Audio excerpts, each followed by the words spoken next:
Set सी है।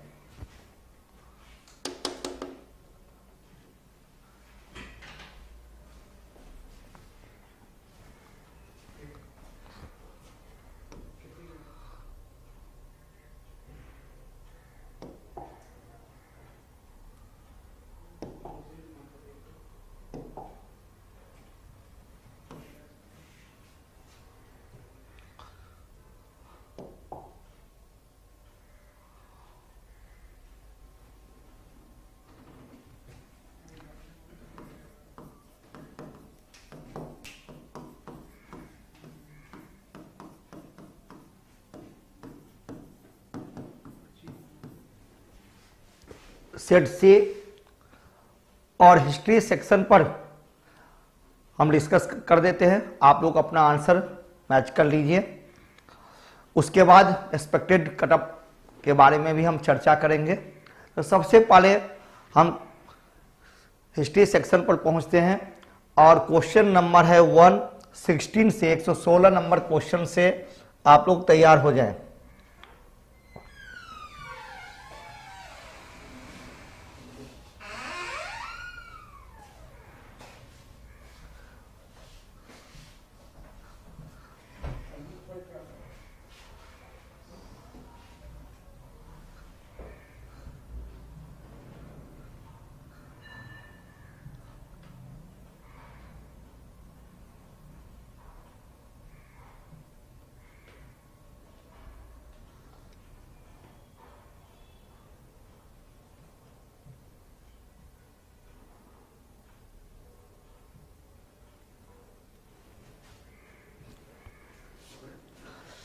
Ready?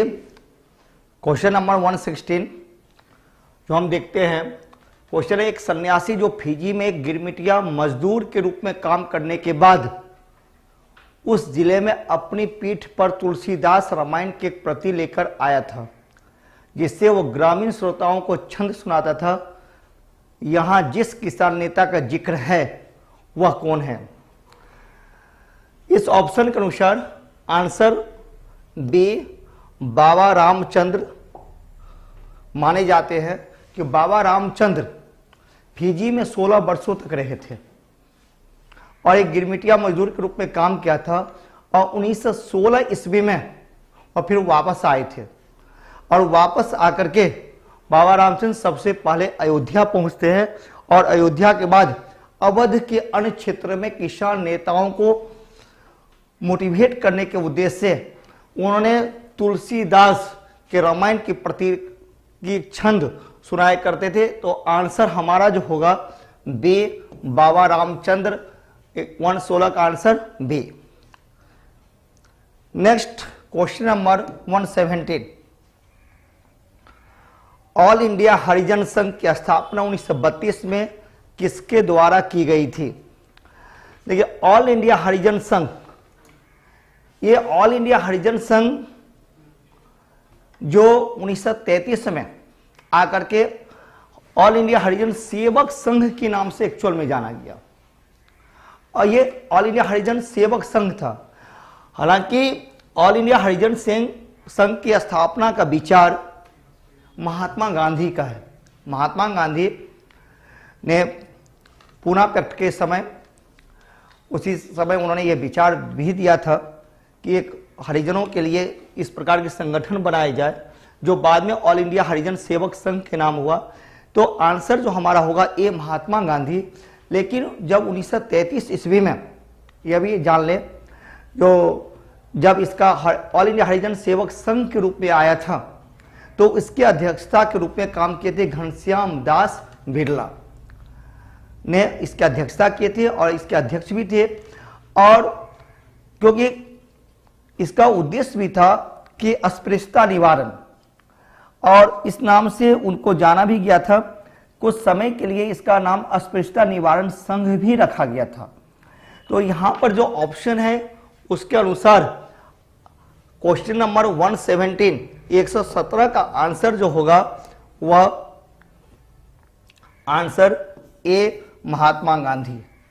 और बाद में ये भी फिर से मैं बताता हूं, 1933 में इसको हरिजन सेवक संघ कहा गया था और उसके अध्यक्षता और प्रथम अध्यक्ष के रूप में भी काम किए थे घनश्याम दास बिरला। लेकिन क्वेश्चन यहाँ पर कुछ और है, तो क्वेश्चन को ध्यान में रखें, क्योंकि बीपीएससी का इस टाइप से क्वेश्चन होता है। Question number next 118।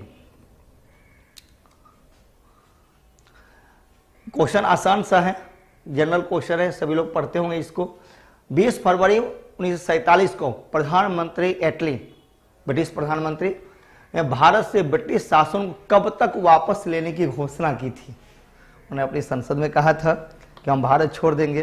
तो यहाँ पर ऑप्शन में है जनवरी 1948, जून 1948, अगस्त 1947, उपयुक्त में से एक से अधिक, उपयुक्त में से कोई नहीं। बीपीएससी का एक बहुत बड़ा अच्छा स्ट्रेटेजी है इस बार में, नेगेटिव भी है और उपयुक्त में से एक से अधिक भी है, उपयुक्त में से कोई नहीं है, 2 ऑप्शन। बीपीएससी यूनिक काम करता है, एक ऐसा आयोग है जो 5 ऑप्शन दे रहा है। तो यहाँ पर जून 1948 की बात उन्होंने किया था, तो सीधा सीधा आंसर यहाँ पर आंसर बी आपका करेक्ट होगा। क्वेश्चन नंबर 119, स्वराज दल की स्थापना बिहार में किसने की थी? बिहार में स्वराज दल की स्थापना, स्वराज दल की स्थापना बिहार में किसने की थी? तो बिहार में स्वराज दल की स्थापना श्री कृष्ण सिंह ने 1923 में किया था। हम लोग जानते हैं कि 1 जनवरी 1923 को स्वराज दल का गठन मोतीलाल नेहरू और चित्तरंजन दास के नेतृत्व में हुआ था, जो स्वराज कांग्रेस पार्टी के नाम से भी जाना गया। और जब महात्मा गांधी ने असहयोग आंदोलन वापस जब वो लिए थे, और भारतीय राष्ट्रीय नेता उस समय काफ़ी निराश हो गए थे, उस निराशा से बचने के लिए यहाँ पर स्वराज पार्टी का गठन किया गया था। यहाँ की इसका जो हम प्रीवियस इतिहास को देखें तो वहाँ पर जब 1922 में कांग्रेस का वार्षिक अधिवेशन गया में हुआ था, जिसकी अध्यक्षता चित्तरंजन दास ने किए थे, तो वहाँ पर 2 भाग में बटा, no changer and pro changer. तो no changer and pro changer नेता जो थे, जिसे प्रो चेंजर यानी जो परिवर्तन चाह रहे थे, चित्तरंजन दास, मोतीलाल नेहरू, और नो चेंजर नेता बहुत सारे थे, जिसमें राजेंद्र प्रसाद, सी राजगोपालाचारी सभी थे। तो यहाँ पर 2 विचारधाराओं का टकराहट हुई थी, no changer and pro changer के बीच। तो प्रो चेंजर चाहते थे परिवर्तन कुछ हो, क्योंकि उनका नेतृत्व जो उस समय गांधी जी कर रहे थे, उस समय जेल में थे। उसी के बाद वहां से उन्होंने कांग्रेस पार्टी से त्यागपत्र दे करके तो स्वराज पार्टी का गठन हुआ था। लेकिन यहाँ पर क्वेश्चन हमारा बीपीएससी में जो है वो कहा जाता है कि स्वराज दल की स्थापना बिहार में किसने की थी? तो बिहार में इसका स्थापना, इसका नेतृत्व भी श्री कृष्ण सिंह ने किया था। नेक्स्ट क्वेश्चन नंबर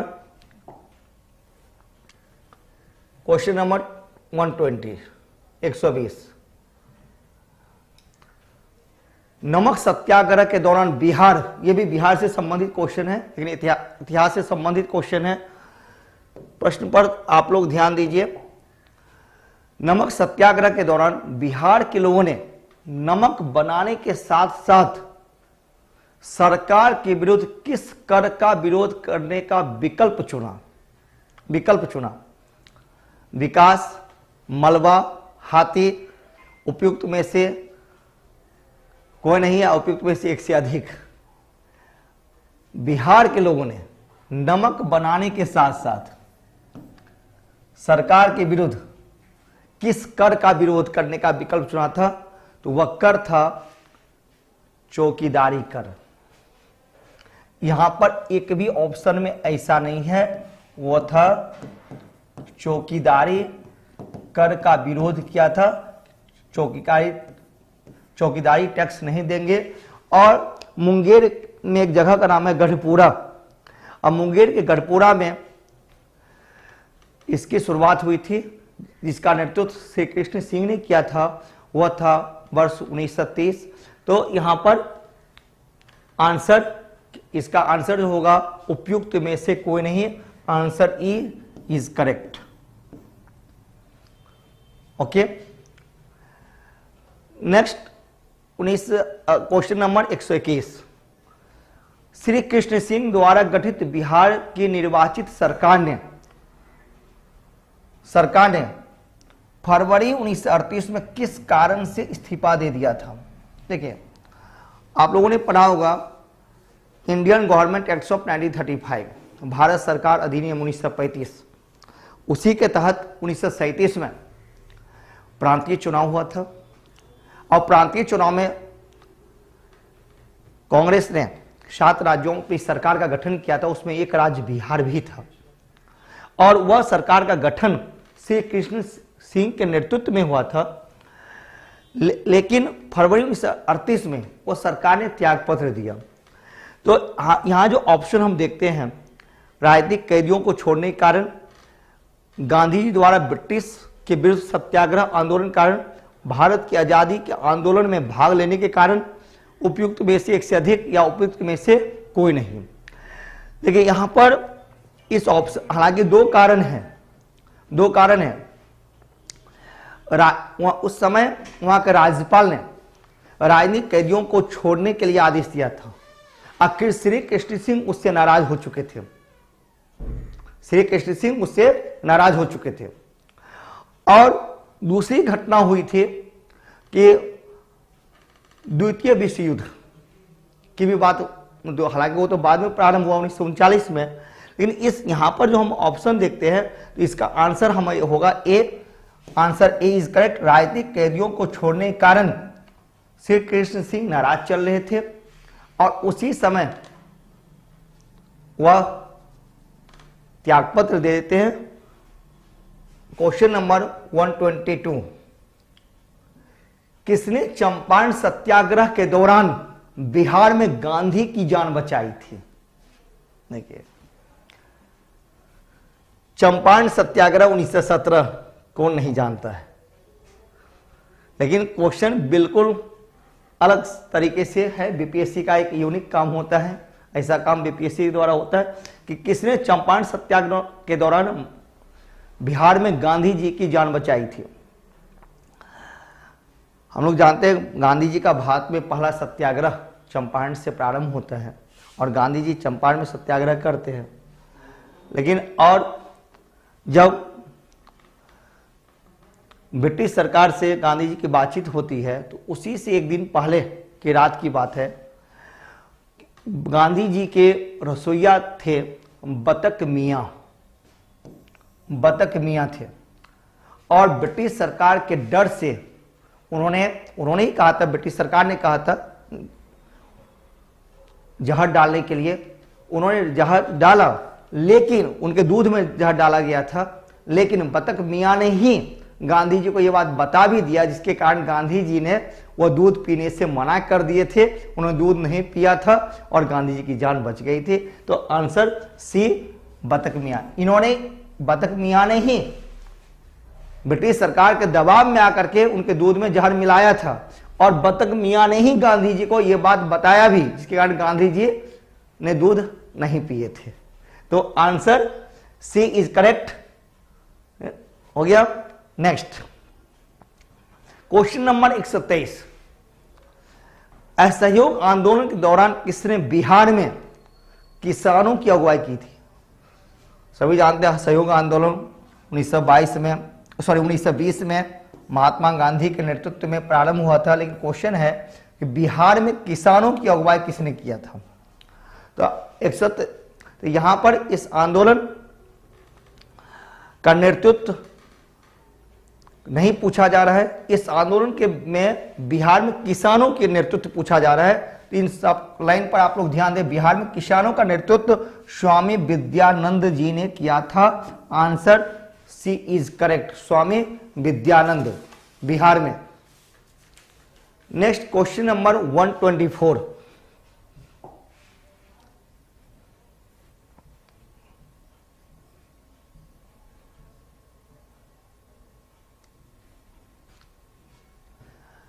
प्रथम बार, क्वेश्चन नंबर 124 काफी सामान्य क्वेश्चन है, बहुत कठिन भी नहीं है। प्रथम बार संघर्ष के तरीकों के रूप में स्वदेशी एवं बहिष्कार किसके दौरान अपनाए गए थे? प्रथम बार संघर्ष के तरीकों के रूप में स्वदेशी एवं बहिष्कार, बायकॉट और स्वदेशी का स्लोगन भी दिया गया था और नीति भी अपनाया गया था। ये बंगाल विभाजन, होम रूल लीग आंदोलन, साइमन कमीशन के भारत आगमन, उपयुक्त में से एक से अधिक, उपयुक्त में से कोई नहीं। हम सभी जानते हैं कि 1905 में बंगाल का विभाजन किया गया और बंगाल के विभाजन के साथ साथ स्वदेशी आंदोलन भी प्रारंभ होता है, नाम था स्वदेशी। और इसी आंदोलन में पहली बार स्वदेशी एवं बहिष्कार के नारे लगाए गए थे।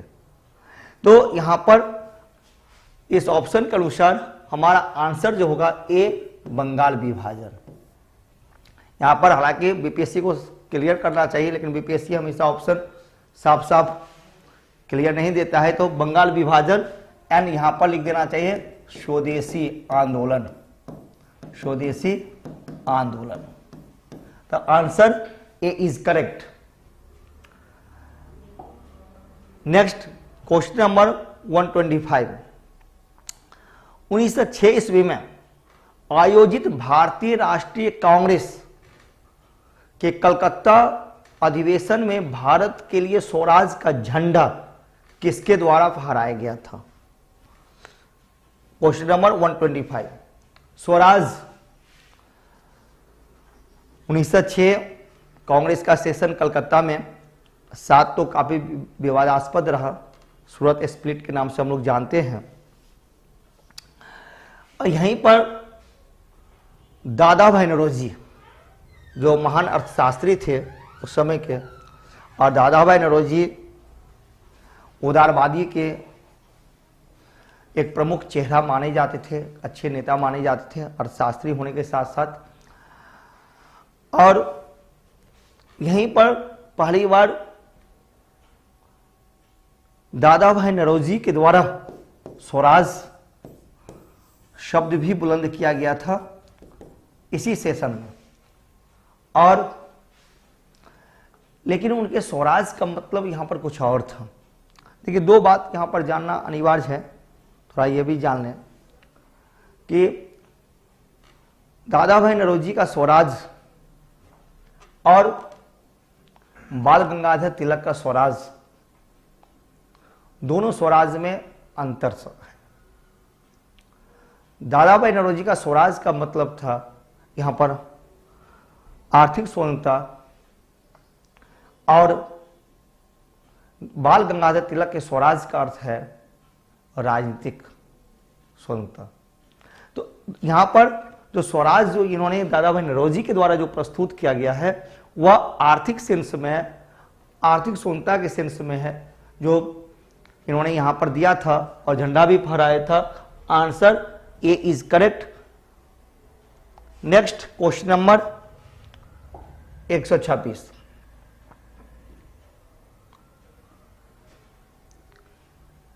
स्वतंत्रता संग्राम के दौरान भारतीय राज्यों कश्मीर, निजाम के हैदराबाद, ट्रावनकोर जैसे भारतीय शासकों के द्वारा शासित राज्यों में एक समानांतर आंदोलन शुरू किया गया था। समानांतर आंदोलन।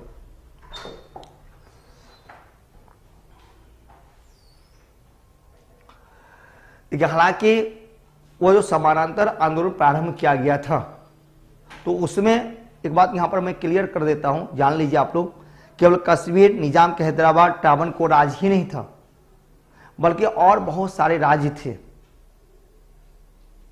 जिन्होंने प्रजामंडल दिया था और उसका गठन जो हुआ था वह था राज्य जन आंदोलन। तो दो नामों से इसको जाना गया, प्रजामंडल आंदोलन और राज्य जन आंदोलन भी कहा गया। तो यहां पर हमारे पास जो ऑप्शन है कहता है उपयुक्त में से एक से अधिक, तो आंसर डी इज करेक्ट। यहां पर आंसर डी होगा। ठीक है। यदि एक बात यह भी मैं यहां पर आप लोगों को स्पष्ट कर देता हूं कि यदि यहां पर ऑप्शन में उपयुक्त में से एक से अधिक नहीं होता तब जाकर के इसका प्रॉपर आंसर हो जाता सी, लेकिन वो प्रजामंडल के नाम से था, बाद में वो राज्य जन आंदोलन भी कहलाया। तो यहां पर 2 है, तो आंसर डी उपयुक्त में से एक से अधिक, answer D is correct, answer D हमारा सही होगा। क्वेश्चन नंबर 127,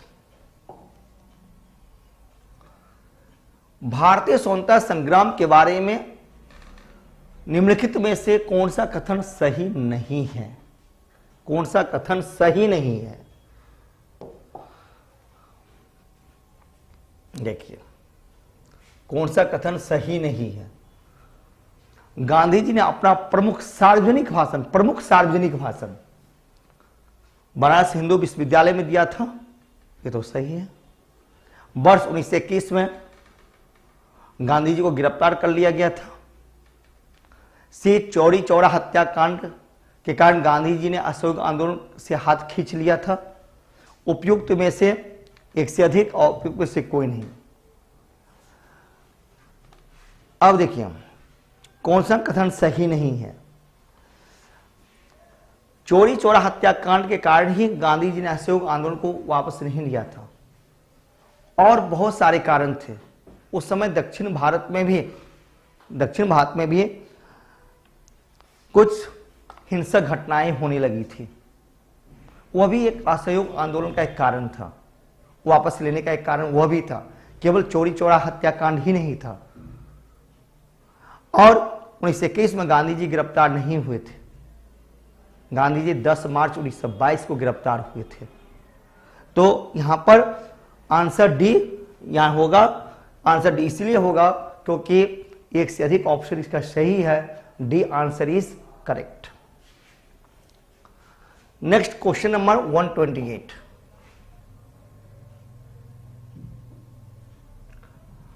अबुल कलाम आजाद के द्वारा किस पत्रिका को संपादित किया गया था? तो सभी लोग रट्टा लगाते हैं, याद होगा, आप सभी को याद होगा, सामान्य सा क्वेश्चन है। अल हिलाल, जिसका प्रकाशन उन्होंने 1912 में किया था, लेकिन प्रेस एक्ट के अंतर्गत, सेंसर एक्ट के अंतर्गत 1914 ईस्वी में इसको बंद भी करवा दिया गया था। A answer is correct. Next, 19वीं शताब्दी के अंत में इतिहास के अध्ययन ने भारत में राष्ट्रीयता की भावना पैदा करने में किस प्रकार मदद की? काफी कंसेप्चुअल क्वेश्चन है। 19वीं शताब्दी के अंत में, ठीक है, तो आप लोग ध्यान देंगे इस पर। 19वीं शताब्दी के अंत में इतिहास के अध्ययन ने भारत के राष्ट्रीयता की भावना पैदा करने में किस प्रकार की मदद की थी? हम जानते हैं कि जब भारतीय राष्ट्रीय कांग्रेस का जन्म हुआ था, और हमारा जो भारतीय राष्ट्रीय आंदोलन का जो पहला फेज है, प्रथम चरण, जिसको मॉडरेट नेशनलिज्म के नाम से हम लोग जानते हैं, तो मॉडरेट नेशनलिज्म के साथ साथ ही, हालांकि मॉडरेट नेशनलिज्म जो है वह 1885 से 1905 का जो फेज माना जाता है, लेकिन बट इसके पैरेलल, इसके समय कुछ हमारे राष्ट्रवादी नेता और अलग से काम कर रहे थे। जैसे कि हम जानते हैं कि बाल गंगाधर तिलक, जिन्होंने 1893 में गणपति महोत्सव, 1895 में उन्होंने शिवाजी महोत्सव जैसे कार्यक्रम किया था। तो इसका एक उद्देश्य था कि धर्म के नाम पर हम लोगों को जागृत करें। यानी इसका उद्देश्य धर्म नहीं होकर के बल्कि था नेशनल अवेयरनेस था, लोगों में राष्ट्रीयता की भावना को जगाना था, अपनी राष्ट्रीय संस्कृति को पहचानने का एक बहुत बड़ा एक स्वरूप था। तो यहाँ पर हम देखते हैं कि क्वेश्चन आप इसी, जैसे मैं बता रहा हूँ उसी के अंतर्गत ये क्वेश्चन बनेगा आपको, क्योंकि क्वेश्चन है 19वीं शताब्दी के अंत तक। अब यहाँ पर हम देखते हैं कि इसमें भारत के गौरवशाली अतीत के बारे में लिखकर लोगों से उपलब्धि पर गर्व करने को आग्रह किया। ब्रिटिश शासन के तहत दयनीय स्थिति को बदलने और संघर्ष करने के लिए लोगों से आग्रह किया। इसमें दादा भाई नौरोजी भी का भी प्रमुख योगदान भी माना जाता है। और सी है इतिहास की पुनर्व्याख्या करके अंग्रेजों द्वारा भारतीयों को पिछड़ा, आदिम और खुद पर शासन करने में असमर्थ रूप में चित्रित करने का खंडन किया। देखिए, इसे बाल गंगाधर तिलक जैसे जो हमारे राष्ट्रवादी विचारक नेता जो थे, वह अपने गौरवशाली अतीत में काफी विश्वास करते थे। तो यहां पर यदि हम इन सारे ऑप्शन को देखते हैं तो इसमें ऑप्शन एक से अधिक आ रहा है, तो आंसर हमारा क्या हो जाएगा बेटा? आंसर क्या होगा? Answer D is correct. उपयुक्त में से एक से अधिक, answer D is correct. Done. अब देखिए क्वेश्चन नंबर 123, इसको देखिए, यह भी काफी कंसेप्चुअल क्वेश्चन है, अच्छा क्वेश्चन है। बीपीएससी का इस बार स्ट्रेटेजी बहुत अच्छा लग रहा है हमें, क्योंकि सारा फैक्चुअल और कंसेप्चुअल दोनों मिक्स करके दोनों टाइप से क्वेश्चन दिया गया है। अब क्वेश्चन है 130, नगरों में असहयोग आंदोलन के संबंध में निम्नलिखित में से कौन सा कथन सही नहीं है? सही नहीं है। आंदोलन में केवल उन जातियों और अमीरों ने भाग लिया। मद्रास की जस्टिस पार्टी द्वारा भी काउंसिल के चुनाव का बहिष्कार किया गया था। हजारों छात्रों ने सरकार नियंत्रण वाले स्कूल को छोड़ दिया। प्रधानाध्यापकों और शिक्षकों ने इस्तीफा दे दिया और वकीलों ने अपनी प्रैक्टिस छोड़ दी। ये तो सभी लोग जानते हैं कि उस समय हमारे जितने भी बड़े बड़े लीगल प्रैक्टिशनर थे, डॉक्टर राजेंद्र प्रसाद, मोतीलाल नेहरू, जवाहरलाल नेहरू, सी राजगोपालाचारी, ऐसे बड़े बड़े लीगल प्रैक्टिशनर ने यानी वकीलों ने सरकारी कोर्ट से त्यागपत्र देकर गांधी जी के साथ आए थे। लगभग 90,000 छात्रों ने सरकारी स्कूल कॉलेज का बहिष्कार किया था। और तो यहां पर 3 तो सही है, 3 क्या है? सही है। अब देखिए, केवल इसमें उच्च जातियों और अमीरों ने ही भाग नहीं लिया, नगरों में भी केवल उच्च जाति ने, इस आंदोलन में बहुत सारे सभी वर्ग के लोग भी शामिल थे।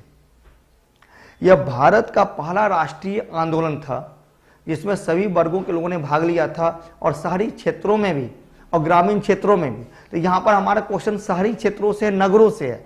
शब्दों पर ध्यान देता हूं, नगरों में। तो यहां पर आंसर जो आ रहा है ऑप्शन 1 से अधिक सही है, मतलब यहां पर 1 भी और सही है और 3 भी सही है। तो ऑप्शन में साफ साफ है केवल 1 और 3, केवल 1 और 3, आंसर 1 और 3 इज करेक्ट, यानी answer C is correct. Next question number 131 पर हम जाते हैं। आगे देखिए, 1940 ईस्वी में पटना महाविद्यालय की पटना महिला महाविद्यालय, वुमेन्स कॉलेज के नाम से आज जाना जाता है, स्थापना किस समाज के द्वारा की गई थी?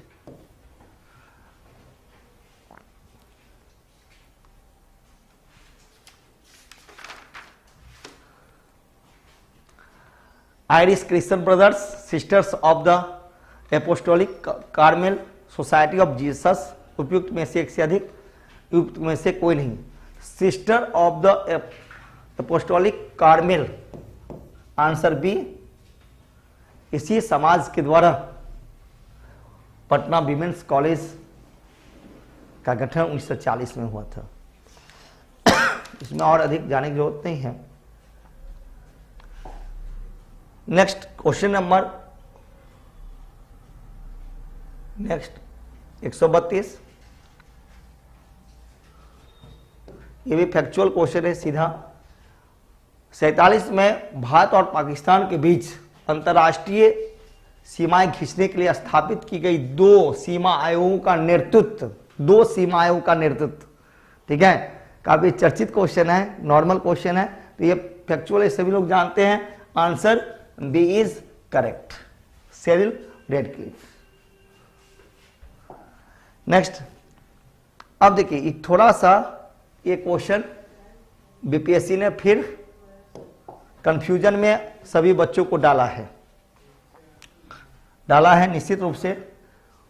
बंगाल में महलवाड़ी बंदोबस्त व्यवस्था,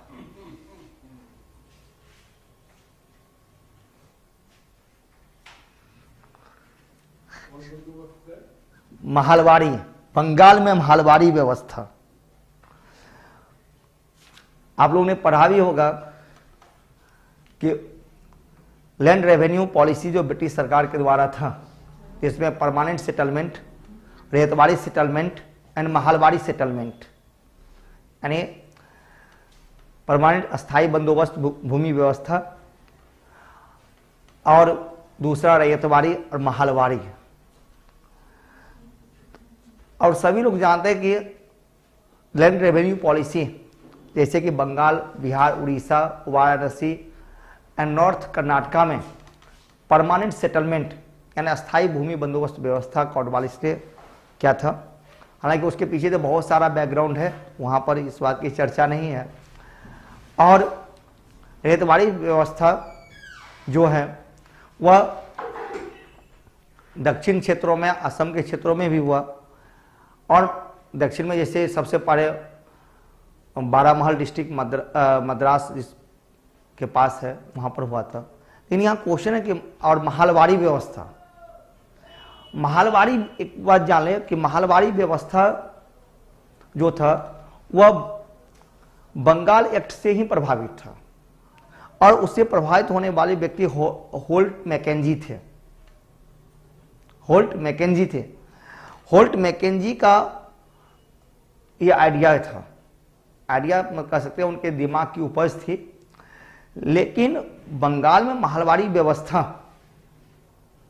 बंगाल में महलवाड़ी बंदोबस्त प्रणाली व्यवस्था, ऑप्शन में होल्ट मैकेंजी है, लेकिन आंसर होल्ट मैकेंजी नहीं होगा। होल्ट मैकेंजी ने उस आधार पर, बंगाल एक्ट के उस आधार पर वह उत्तरी भारत, मध्य भारत, उत्तरी पश्चिमी सीमा पर इन सब क्षेत्रों में, जिसको हम लोग कहते हैं उत्तर प्रदेश आज, इन सब क्षेत्रों के में लागू हुआ था। तो यहाँ पर आंसर जो होगा ए, आंसर इज करेक्ट, कोई नहीं, answer is correct. Next,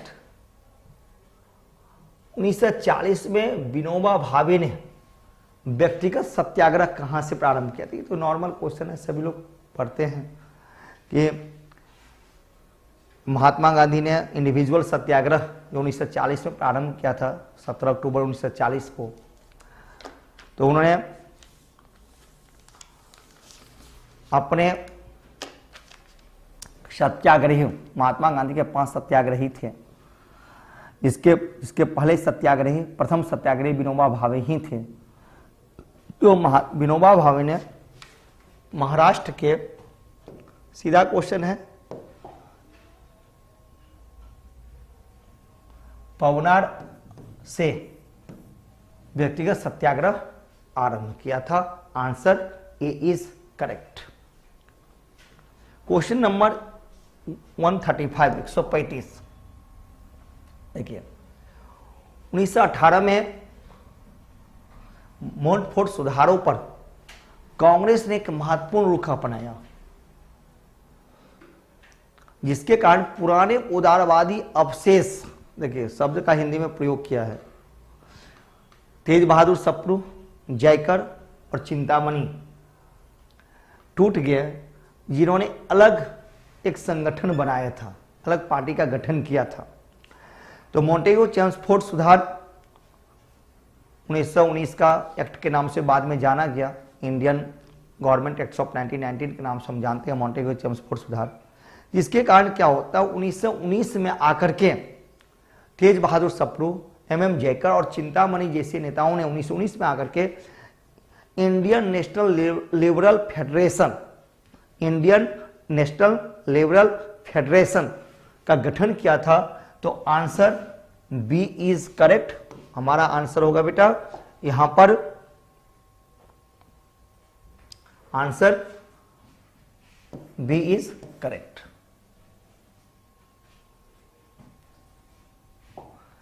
next question number 136, काफी अच्छा क्वेश्चन है, कंसेप्चुअल क्वेश्चन भी है। कैबिनेट मिशन प्लान सभी लोग पढ़ते हैं। कैबिनेट मिशन योजना भारत 1946 में आया था। क्वेश्चन है कैबिनेट मिशन निम्नलिखित में से किसके लिए भारत भेजा गया, किसके लिए भेजा गया था। क्वेश्चन नंबर 136, एक राष्ट्रीय सरकार की स्थापना के लिए, सत्ता का हस्तांतरण के लिए, एक संवैधानिक व्यवस्था तैयार करने के लिए, पाकिस्तान के लिए जिन्ना की मांग के ब्यूरो पर काम करने के लिए। तो इसमें दो ऑप्शन जो है, एक और दो सही है, और तीसरा जो है पाकिस्तान की जिन्ना की मांग के ब्यूरो पर काम करने के लिए, इसका कोई इसमें चर्चा यहां पर नहीं किया गया है। तो यहां पर एक से अधिक है, तो एक से अधिक है तो आंसर क्या हो जाएगा, डी, उपयुक्त में से एक से अधिक। Answer D is correct. अब देखिए नेक्स्ट क्वेश्चन, आप लोग जानते ही हैं, जो विक्रमशिला विश्वविद्यालय किनके द्वारा स्थापित किया गया था। नालंदा और विक्रमशिला को पूरे विश्व में कौन नहीं जानता है। शिक्षा का महान केंद्र बिहार हमेशा से रहा, गौरवशाली रहा है, गौरवशाली इतिहास रहा है, आज भी गौरवशाली है, ऐसी बात नहीं है। तो हमारा जो गौरवशाली इतिहास की तरफ चर्चा करते हुए आंसर 138,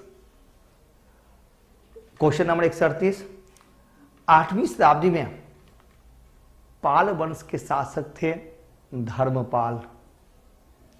पाल वंश के शासक कौन थे, धर्मपाल, जो 8वीं सदी में इन्होंने विक्रमशिला विश्वविद्यालय की स्थापना किया था, जो वर्तमान में कहां पर है, बिहार के भागलपुर जिले में स्थित है। तो आंसर सी इज करेक्ट। अब देखिए फिर क्वेश्चन नंबर 139 जो है वो भी थोड़ा सा एक उटपटांग क्वेश्चन पूछ दिया है बीपीएससी ने। ठीक है, इस टाइप से क्वेश्चन होता है, घबराने की बात नहीं है, कुछ क्वेश्चन होता है ऐसा। इनमें से क्वेश्चन का देखिए पूछने का तरीका कहता है कि इनमें से बिहार के प्रथम राज्यपाल गवर्नर कौन थे। Sir Hugh Dow, sir Maurice Garnier Hallett, sir James David Sifton. उपयुक्त में से एक से अधिक, उपयुक्त में से कोई नहीं। ठीक है, तो हालांकि भारतीय का जो नाम आता है जयराम दौलतराम का नाम आता है, जयराम दास दौलतराम होते हैं, लेकिन यहां पर इसमें इनमें से पूछा जा रहा है। तो इनमें से 1 अप्रैल 1936 से 1 मार्च 1937 तक बिहार के राज्यपाल के रूप में काम किए थे सर जेम्स डेविड शिप्टन। तो आंसर होगा C, answer is correct, sir James David Sifton, जो कि 1 अप्रैल 1936 से उन्होंने 1 मार्च 1937 तक उन्होंने बिहार के राज्यपाल के रूप में काम किए थे। तो आंसर सी इज करेक्ट। अब देखिए next question, question number 140, book and authors के नाम पूछा गया, बहुत अच्छा बुक्स है। Mahatma Gandhi and Bihar some reminiscence के लेखक कौन थे। कर्पूरी ठाकुर, डॉक्टर राजेंद्र प्रसाद, जेपी नारायण। उपयुक्त में से एक से अधिक, उपयुक्त में से कोई नहीं। ठीक है, तो क्वेश्चन नंबर 140 का आंसर डॉक्टर राजेंद्र प्रसाद, जिन्होंने यह बुक 1949 में 1949 में यह बुक उन्होंने लिखा था। तो आंसर बी इज करेक्ट। उन्होंने कब लिखा था, 1949 में। अब देखिए बिहार का सबसे पुराना गिरजाघर कौन सा है। चलिए इतिहास है, बिहार से भी क्वेश्चन है, तो दोनों लेकर के हम लोग चलते हैं।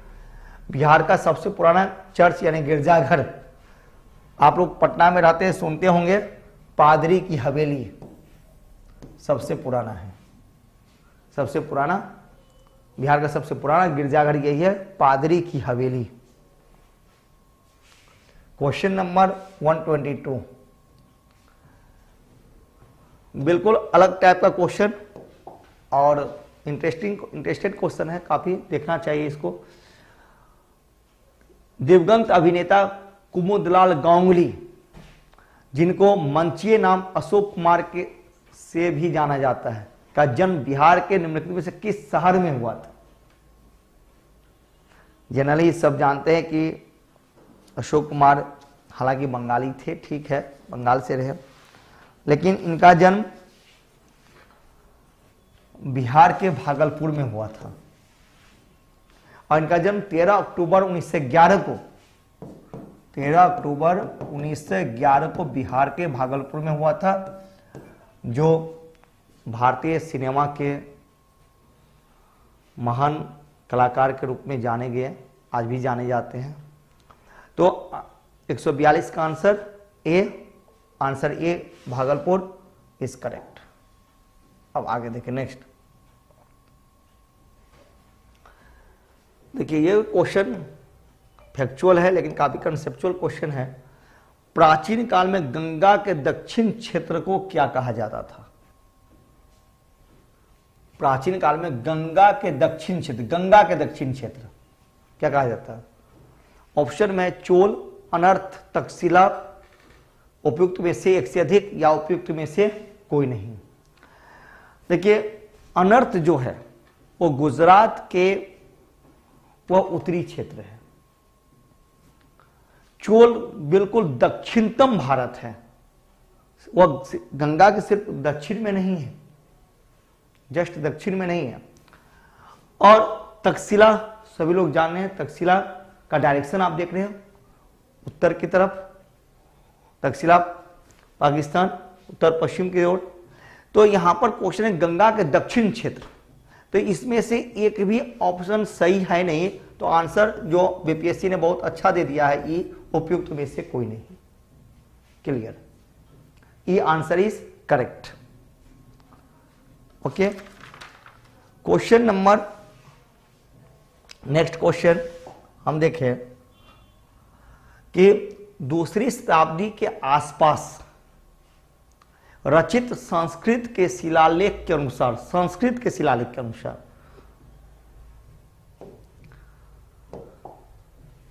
सुदर्शन झील एक कृत्रिम जलाशय की मरम्मत किसने कराई थी? संस्कृत शिलालेख सभी लोग जानते हैं और आप लोग पढ़ते होंगे इतिहास, तो मौर्य संस्थापक चंद्रगुप्त मौर्य जिन्होंने सुदर्शन झील का निर्माण कराया था। अब क्वेश्चन है कि संस्कृत शिलालेख जूनागढ़ का अभिलेख या जूनागढ़ का गिरनार अभिलेख भी कहा जाता है। तो जूनागढ़ का जो गिरनार अभिलेख है, जूनागढ़ का गिरनार अभिलेख है, अब यहां पर बीपीएससी ने क्यों लाइन डाला है संस्कृत शिलालेख? क्योंकि ये अभिलेख इशूड बाय रुद्रदमन, जो शक वंश के शासक थे रुद्रदमन ने इस शिलालेख को इशू किया था, यानी जारी किया था, जारी करता वही थे। यह भारत का पहला शिलालेख था जिसको संस्कृत में लिखा गया,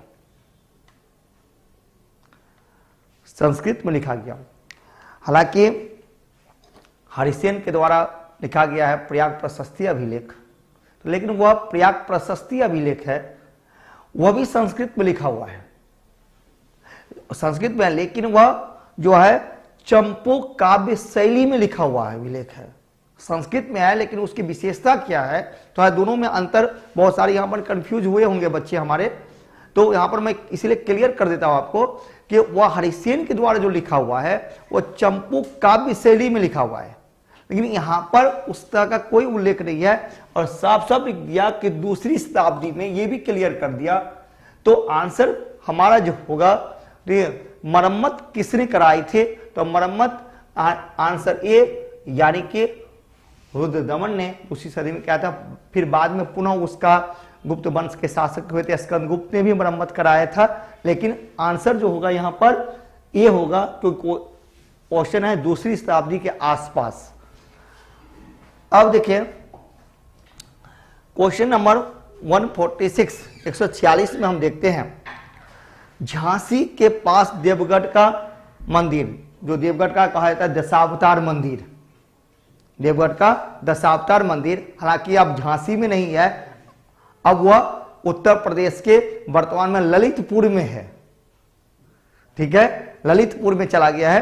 तो चलिए कोई बात नहीं, झांसी के पास ही है, झांसी के पास ही ललितपुर भी है। तो और इलाहाबाद के पास गढ़वा मंदिर में बनी मूर्तियां किस कला के महत्वपूर्ण अवशेष है। देखिए हमारे यहां जो टेम्पल आर्किटेक्चर्स है, तो टेम्पल आर्किटेक्चर्स जो है, temple architectures beginning from the Gupta periods, गुप्त काल से टेम्पल वास्तुकला की शुरुआत मानी जाती है। और हमारे यहाँ स्टाइल जो है, टेम्पल जो मोनूमेंट्स जो है उसका स्टाइल जो है मुख्यतः 3 तरीकों से किया गया, Nagara style, Vesara style and Dravidian style. हम इसको नागर शैली और बेसर शैली और दक्षिण भारत में द्रविड़ शैली के नाम से हम लोग जानते हैं। तो यहाँ पर झांसी का जो देवगढ़ का जो मंदिर है, यानी दशावतार, इसको बोलते हैं देवगढ़ का दशावतार मंदिर कहा जाता है, गढ़वा का मंदिर। ये अब देखिए उत्तर भारत, देखिए तो उत्तर भारत, उत्तर पश्चिम भारत और पूर्वी भारत, ये 3 जगह पर जो भारत का ये हिमालय से लेकर नर्मदा तक, यदि हम भौगोलिक क्षेत्र को देखें, उस समय मंदिर का जो निर्माण किया गया था उसको नागरा स्टाइल कहा गया या नागर शैली के नाम से जाना गया। हालांकि ऑप्शन में ऐसा बीपीएससी ने चर्चा नहीं किया है। लिखा है राष्ट्रकूट कला, मौर्य कला, गुप्त कला। ठीक है, लेकिन मैंने क्या कहा कि starting from, beginning from the Gupta periods, तो 3 स्टाइल्स है, Nagara styles, Vesara styles and Dravida style. अब यहां पर देखते हैं विशेषता इसकी क्या है कि यहां पर इसमें शिखर का प्रयोग किया गया है। नागरा स्टाइल के जितने भी टेम्पल्स हैं वहां पर क्या है, लैंड है, उस पर गर्भगृह बनाया, गर्भगृह के ऊपर सीधे शिखर का प्रयोग किया, ऊपर कलश और झंडा लगाया। तो नागरा स्टाइल का ये मंदिर है, शिखर का यूज है। लेकिन बेसरा स्टाइल में और द्रविड़ स्टाइल के टेम्पल्स में इस तरह का यूज नहीं है, वहां पर राष्ट्रकूट का स्टाइल बिल्कुल अलग है। और जैसे कि द्रविड़ स्टाइल के हम टेम्पल को देखते हैं, तो द्रविड़ स्टाइल के टेम्पल में जैसे मीनाक्षी मंदिर है, बृहदेश्वर मंदिर है, पद्मनाभन मंदिर है या शोर मंदिर है, तो वहां पर उसमें लुक किसका भी, उसका भी आता है, जो पल्लवा आर्किटेक्चर्स का भी लुक आता है। तो लेकिन यहाँ पर, अब यहाँ पर इस ऑप्शन को हम देखते हैं तो हमारा आंसर, क्योंकि आंसर क्या हो जाता है, सी ही होगा, क्योंकि गुप्त कला, क्योंकि बिगिनिंग जो हुआ था, नागरा स्टाइल जो बिगिनिंग हुआ था, beginning from the Gupta periods, गुप्त काल से है। और 100% आंसर सी, गुप्त कला, answer C is correct. Next question हम देखें, क्वेश्चन नंबर 147। यह भी कॉमन क्वेश्चन है, आसान क्वेश्चन है, आप सभी ने बना दिया होगा। निम्नलिखित में से किस युद्ध में मुख्य विरोधियों का सही उल्लेख नहीं किया गया, यानी मतलब कौन सा, which pair is not correct. ठीक है, वही है, कौन सा पेयर करेक्ट नहीं है, कहने का मतलब ये है, पानीपत का द्वितीय युद्ध टीपू सुल्तान और मराठा, हल्दी घाटी का युद्ध महाराणा प्रताप और अकबर, पानीपत का प्रथम युद्ध बाबर और इब्राहिम लोदी, और उपयुक्त में से एक से अधिक और उपयुक्त में से कोई नहीं। तो कौन सा सही नहीं है, इस पर अधिक क्या बताऊं, लोग जानते हैं आंसर ए इज करेक्ट, यानी कि पानीपत का द्वितीय युद्ध टीपू सुल्तान और मराठा के बीच नहीं हुआ था। यहाँ पर टीपू सुल्तान कहाँ थे, तो मैसूर में थे। ठीक है, मैसूर में थे, और ये टाइम भी नहीं है टीपू सुल्तान का। तो आंसर ए इज करेक्ट, सभी लोग पढ़ते हैं इसको। अब देखिए, दिल्ली सल्तनत के दौरान, क्वेश्चन नंबर 148 पहुंच गए। दिल्ली सल्तनत के दौरान मुकद्दम या चौधरी पद का इस्तेमाल किनके लिए किया जाता था? ये शब्द आप लोग भी सुनते होंगे, आज चौधरी शब्द तो सुनते होंगे, ठीक है, ठीक है।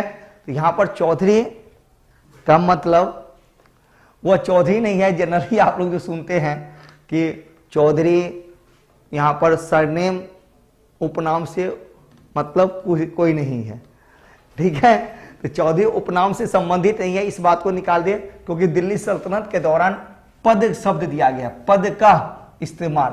तो पद का इस्तेमाल गांव के सरपंच के रूप में ये लोग काम करते, गांव के प्रधान के रूप में काम करते थे। तो answer B is correct, answer B हमारा सही है। क्वेश्चन नंबर 149 हम लोग देखते हैं, तबकात ए अकबरी, तबकात ए अकबरी इसे कभी कभी अबुल फजल के अकबरनामा से अधिक विश्वसनीय माना जाता है, किसके द्वारा लिखा गया था? यानी बुक एंड ऑथर्स पूछते हैं, डायरेक्ट क्वेश्चन है, ठीक है, हमें इसमें अधिक फंसना भी नहीं है। और आप लोग याद किए होंगे Nizamuddin Ahmad, answer C is correct. और लास्ट क्वेश्चन हम देख लें, क्वेश्चन नंबर 150, इतिहास का अंतिम प्रश्न, इनमें से किस प्रसिद्ध शासक ने अपनी माता के नाम पर, अपने माता के नाम पर विजयनगर के पास नागालपुरम में एक उपनगरीय बस्ती की स्थापना किए थे? तो हम लोग जानते हैं विजयनगर साम्राज्य की स्थापना मोहम्मद बिन तुगलक, जिस समय भारत के दिल्ली सुल्तान थे, उसी समय में हरियर और बुक्का के द्वारा 1336 में किया गया था, जिसके प्रसिद्ध शासक 4 डायनेस्टी था, हम लोग बनते हैं 4 राजवंश था उसमें, जिसमें तुलुप डायनेस्टी जो काफी प्रसिद्ध हुआ, और उसी तुलुप डायनेस्टी के किंग थे कृष्णदेव राय, ठीक है। कृष्णदेव राय जिन्होंने अपनी मां के नाम पर विजयनगर के पास एक बस्ती का निर्माण किया जिसका नाम था नागालपुरम। तो आंसर हमारा B is correct, Krishnadeva Raya answer सही होगा। ओके मेरे प्यारे प्यारे दोस्तों, आप लोग आंसर मिला लीजिए। अब आपके साथ आंसर का सॉल्यूशन लेकर के आ रहे हैं इंडियन पॉलिटी के सर हमारे हैं, आएंगे, आप लोग तैयार हैं, और हमारी शुभकामनाएं हैं कि आप लोगों ने अच्छा किए होंगे, और शुभकामनाएं हैं तो आप लोगों का रिजल्ट होगा। कटअप कितना पर होगा वह कुछ समय बाद बताऊंगा। सबसे पहले हमारा उद्देश्य है कि आप लोगों के पास आंसर अच्छे से सही पहुंच जाए, फिर कटअप के बारे में डिस्कशन करेंगे। बेस्ट ऑफ लक, जय हिंद।